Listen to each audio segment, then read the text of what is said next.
Hi, this is Steve Small, and welcome to another edition of Citizen Spotlight. I'm with the Medfield Lions Club, and I run the Massachusetts Lions Youth Speech Competition for the Medfield Lions, and I'm here with Aine Ford, who is the 2017 state champion for the Youth Speech Competition. Hi. Hi. Hi. Aine is a resident of Hopkinton, but she attends Montrose School. And not only is she the 2017 champion, but she's also the 2016 champion. She won the entire state 2 years in a row, which isn't unprecedented, but is kind of rare in the 35-year history of that the Lions been running this competition. There's about 250 Lions clubs across the state of Massachusetts, and every fall, we start up this competition. There's a topic, and students all over the state are invited to write a speech. We have somewhere between 400 and 500 students enter every year. And there's 5 levels of competition. The last level is, of course, the state level, and students have to win at each level to move on. So Aine's won 10 consecutive competitions. At the beginning, the rules get a little harder as you go along. At the beginning, the students can just basically read their speech off their paper at the first competition, and by the time they get to the state finals, they are limited to 1 3x5 index card, although they are allowed to write on both sides to help them give their speech. So Aine's obviously done very well in the competition, and in a few minutes she's going to record her speech for posterity. But let's talk a little bit about Montrose, where you go. And Absolutely. Montrose has incorporated the speech competition into their curriculum. So what we do is we have an elective.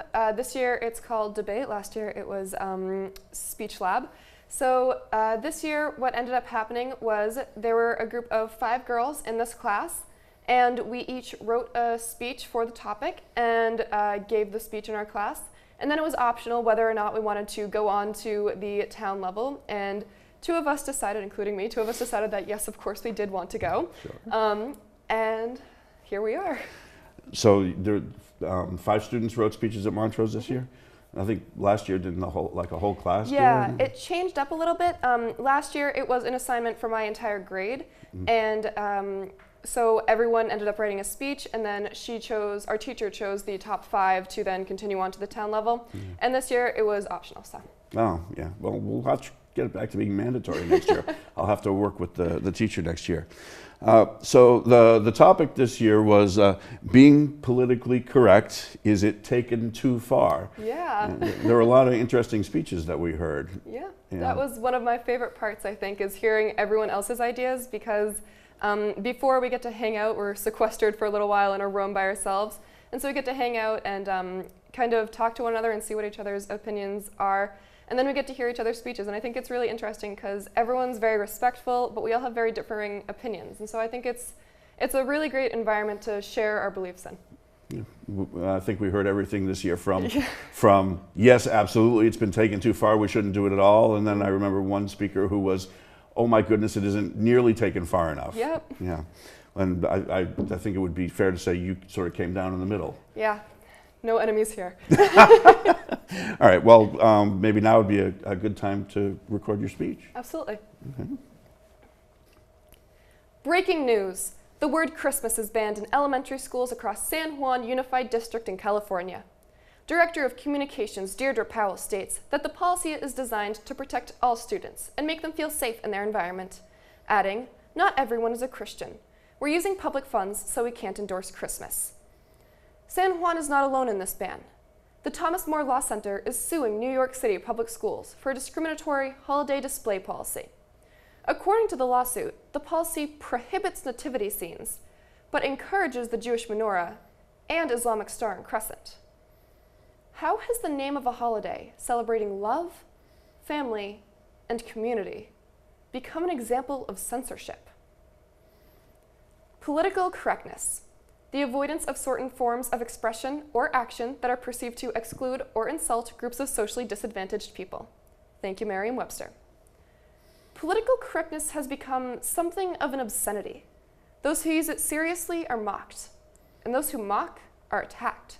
To say something is PC is to say it's ridiculously censored. But on the other hand, if you're not correct, you're insensitive. Political correctness is controversial, complicated, and confusing. It can and frequently does reach an extent where the avoidance of certain words becomes a limitation of free speech. However, it's hard to say that political correctness is all bad. Would we want to be in a world where it's acceptable to call people ugly names based on the color of their skin, their gender, or their religion, in order to put them in a lower social category? We all know it's racist to use the N-word. But why? Why is the N-word so forbidden? A brief history of the N-word in America. In 1619, slave traders shipped the first slave to Jamestown to farm in the lucrative trade of tobacco. As we know, those involved in slavery justified the inhumanity of the practice by denying the humanity of the slave. This denial created a problem. What do free people call their slaves if they aren't human, but aren't beast? The slave owner settled on the N-word to identify the slave by his skin color. In order to further denigrate the supposed subclass of humanity, the term was later shortened to what we today refer to as the N-word. It is the principal term of racism, a weapon of oppression used to hold African Americans down while they were in slavery, while they suffered under the Jim Crow laws, and while they fought for equal rights in the civil rights movement. The word constitutes verbal shackles, chaining us to an unforgivable past. That is why the N-word is so forbidden. It is not the place of white Americans to say whether this racial slur is offensive or appropriate or politically correct, as the term comes from a position of white superiority. In the instance of the N-word, political correctness is not just an avoidance, it's a lesson in humanity. There is, however, a crucial difference between avoiding slurs that subjugate others and practicing political correctness for the sake of not hurting anyone's feelings. To utter a slur is to promote a culture of hatred, a culture where someone's identity can be mocked and attacked. Therefore, common sense dictates that slurs should not be voiced. The political correctness argument falls short, however, like everything else, when it's taken too far. The word Christmas is not an offensive word. Christmas, according to Christian tradition, is the tangible presence of an incredible act of love. Love that is all-inclusive. School officials have decided to simply eliminate any discussion regarding this holiday of love for fear of excluding other religions, while at the same time promoting other religious holidays. The word Christmas is not on any level close to the N-word, a term that has been used to degrade a faction of humanity to something less than human. The overuse of the term political correctness has become extreme, but worse than that, it's become damaging to the fabric of society. People may no longer respectfully disagree with one another without fears of accusations of ugliness, racism, sexism, bigotry. Political correctness as a whole is shutting down conversation. People are judged based on political correctness. You're either too correct or not correct enough, and neither side is taken seriously. There are conflicts that have the possibility of being solved with words. Controversies such as the Black Lives Matter movement, conflicts in the Middle East, the Israeli-Palestine conflict, and the polarization of our political parties all require negotiation where both sides listen respectfully. At this point, political correctness has inhibited this process. Instead of intellectual dialogue, there is simply anger and accusation. Each side claims the moral high ground by belittling the language of the other. A community where people are afraid to voice their opinions for fear of attack is neither constructive nor correct. As a person who wants to live in a world of kindness, I will never say the N-word. I will never use the word gay as an insult. I will never refer to an act of stupidity as retarded. It's not my place to speak words that have been used to humiliate and stigmatize factions of humanity. However, this is not what being politically correct has become. Instead of opening dialogue and promoting tolerance, political correctness shuts down constructive debate. Instead of, I'm not okay with what you just said because I feel it was offensive. Can we talk about it? The contemporary idea is, I find this idea personally offensive, so no one around me should be exposed to it. Novelist Marcus Zusak says, I have hated words, and I have loved them, and I hope I have made them right.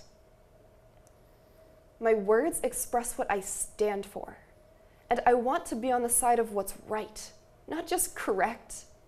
Words can be used for malicious intent, but to simply delete them from discourse also deletes the possibility for positive growth. Too often in today's society, words are weapons of violence. But with those same words, we have the power to create. Words can inspire, but words can also destroy. So choose your words well. Use your words to create beauty, kindness, joy. Plant gardens of magnificence in other people's minds and water them with love. We have the power to change the world around us with our voices. Let's use it. Every time you get to Gardens of Magnificence, and I get goosebumps. Thank you. It's no surprise you won. I wasn't surprised, but you were, I think. Yeah, a little bit. It was tough competition this year. I agree. I thought the five finalists were more consistent, more expressive than the five finalists last year, although to get that far is really quite an accomplishment. How'd you come up with the ideas in your speech? Well, I've just noticed, especially with this last year, the election, tensions have been running very, very high, and often common courtesy is completely disregarded just for the sake of expressing your opinion. And so I think that something that we have to recognize as a community as a whole is that our words do have power, and that the words we choose to use to express our opinions can have a very negative or a very positive impact on the person you're trying to communicate with. So I just think it's something to be mindful of, and it was something that was on my mind a lot just with everything that's been going on over the past year. Yeah. There were more than a few speakers who chose to mention the current president in their speech. Many varied opinions. Many varied, yes, why don't we leave it there? Yes. So how long did it take you to write your speech? Probably a couple weeks, like looking at it, leaving it be, coming back to it, leaving it be. Every time I'd see like a story on the news, I would kind of think about it a little bit, like maybe I could add this in here, maybe in there. So it was very much like a long kind of workshopping process, and I had a very long outline, and then I think putting the actual speech together took about like a night. Yeah. So there's a time for the audience at home. There's a time limit. The speeches have to be at least 5 minutes long, but not more than 8 minutes. And the speakers can be penalized for going too short or too long. I think your speech ran somewhere between 7:40 and 7:50. I was cutting it very close. You were cutting it very, but you came in under the wire every time, so it worked well. Did anyone help you with your speech? Yeah, my mom and my dad were a really big help to me. My mom's an English teacher, so she's always there for the wording. And my dad is very well versed on the political climate in today's society, so he helped me kind of work around it in a way that I hoped wouldn't be disrespectful to anyone, but at the same time addressed topics that needed to be addressed. So it was very much a family effort. Oh, good. Okay. So there's a section of your speech about where you talk about a short history of the N-word in America. Yep. And I was reminded of your speech. My son graduated from Emerson College a couple of weeks ago. Congratulations. Thank you. And the commencement speaker was Dennis Lehane, the novelist who grew up in Dorchester. He's written books such as Mystic River and Shutter Island and Gone Baby Gone.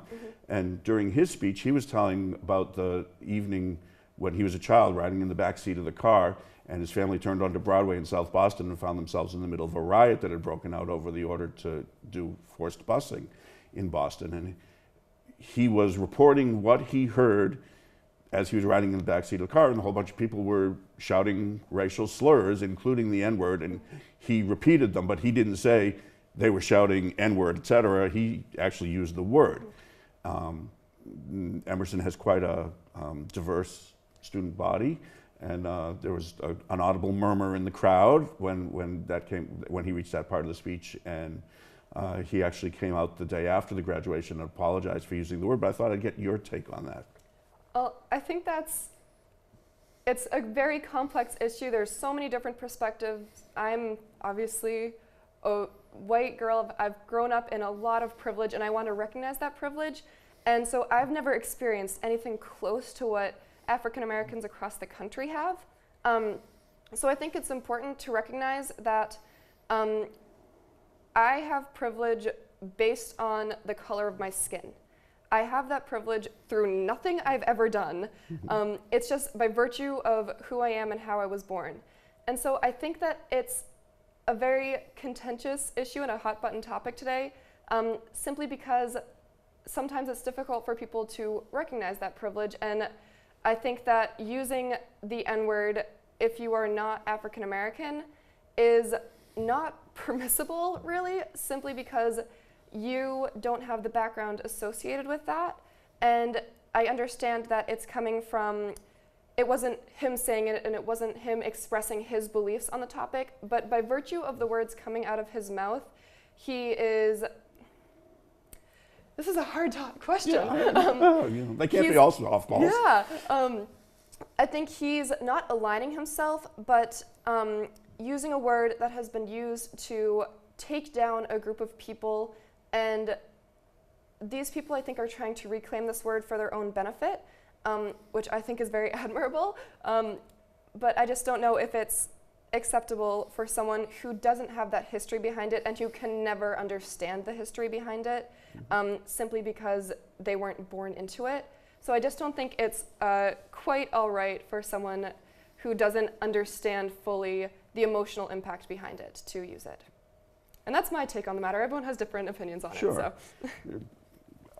I was a little stunned that he chose to use it, but I thought in the context of his speech where he was just relaying what happened to him as a child and what he remembered, that I did not expect the backlash that he got, because he wasn't using it as a racial slur. Exactly. It can often get to very extreme circumstances, and I think that's not okay, but at the same time I think that we have to be aware of what we're saying and the audience we're saying it to. Yeah. Anyway, all right, well, let's move on to less contentious issues. You. No problem. So last year, the first year you won, the topic was, in what ways has social media changed society? That was a lot easier. That was a lot I was going to ask you, which topic was harder for you? I think the social media one was a lot easier, as I just said, simply because I wasn't worried, and it's kind of ironic, I wasn't worried about offending anyone while I was writing it. I was thinking, this is me, these are my friends, this is what we have gone through as this generation going through this experience. And that one was really easy for me to write because it was my experience and it was what I've grown up with. Like all of my friends, we all have phone addictions. It's just something we have. And so social media has shaped our generation in a very, very tangible way. And so that was something that was very, very easy for me to just sit back, say, okay, I'm going to write an inspirational speech about how we're not just the likes on a picture. And this one, I thought, was a lot more difficult because I was very worried that I would offend someone in the audience, that I would appear uneducated on the subject. There were a lot of different matters that went into making this speech, and I haven't grown up and I'm not as accustomed to being around the people who political correctness primarily affects. And so I just thought it wasn't something I could relate to as much, but it was something I had like things to say on. So Sure. Yeah. Well, I don't think anybody that heard your speech thought you were uneducated. Thank you. No problem. So you enjoyed the social media speech more? Well, I think I enjoyed them both equally. I just think the social media one was a little easier to like just sit down and get done. Okay. So what's the easiest part of this? You obviously do very well at this competition. What's the easiest part for you? I think probably, the easiest part, I think probably giving the speech, actually, because once you're just standing up there, for me anyway, once you're standing up there, you have your note card in front of you, and I just kind of like blank out a little bit, and then you give your speech, you sit down, and it's kind of over with. So I think that's the easiest part. I would say like the most difficult part is getting really, really close to these other people, the other competitors, in like a couple of hours, and hearing very, very differing opinions, but also like having a very respectful attitude about it. I think like that was very difficult just because we had gotten so close, and so it was hard to see people that you enjoyed the company of say things that you really didn't agree with. So I thought that's kind of hard, yeah. Yeah. So the speaking order is chosen at random. Yes. Like an hour before or an hour and a half before the competition.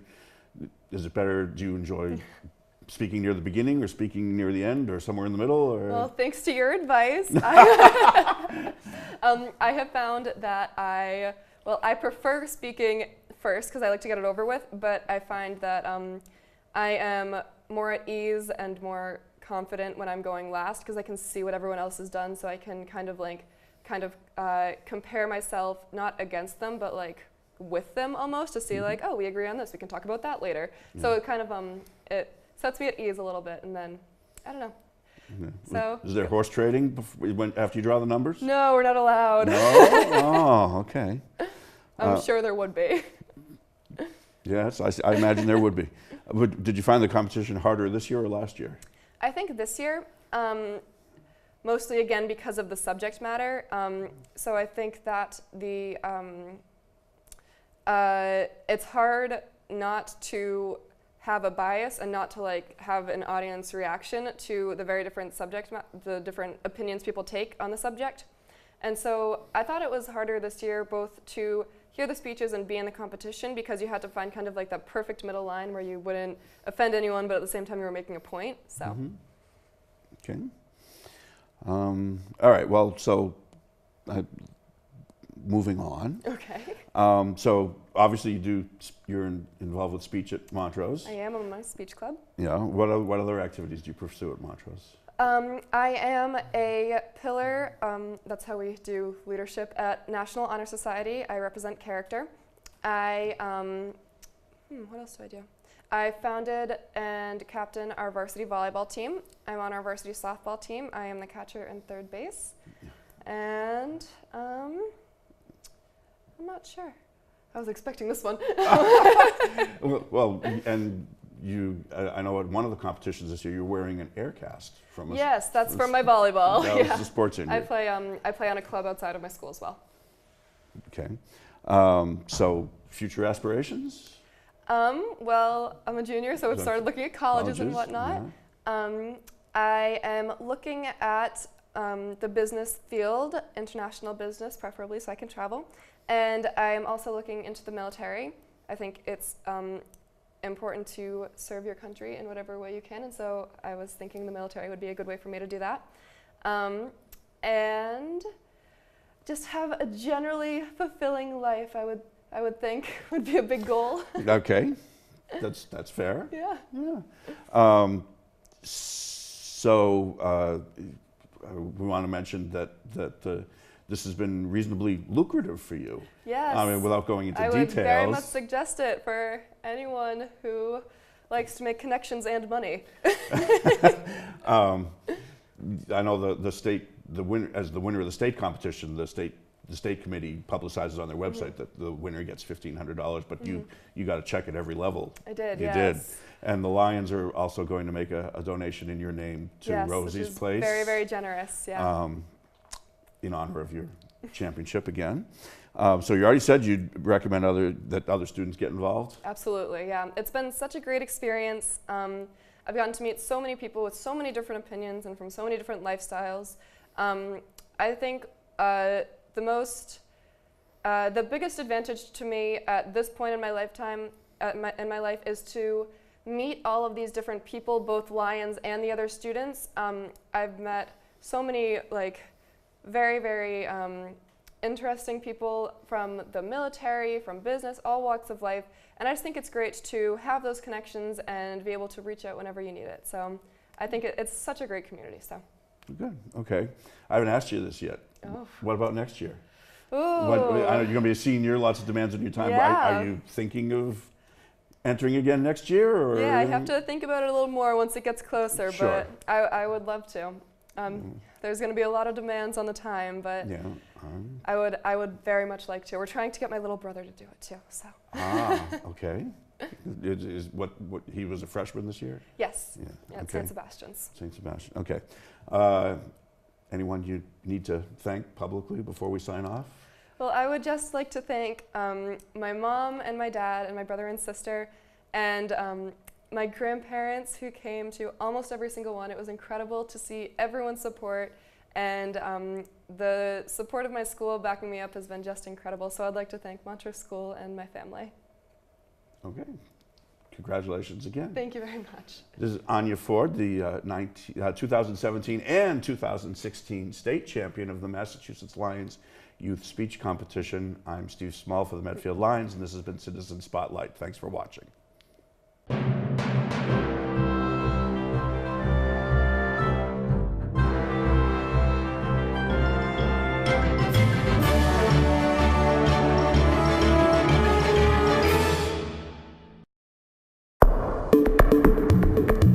The preceding was a production of Medfield TV.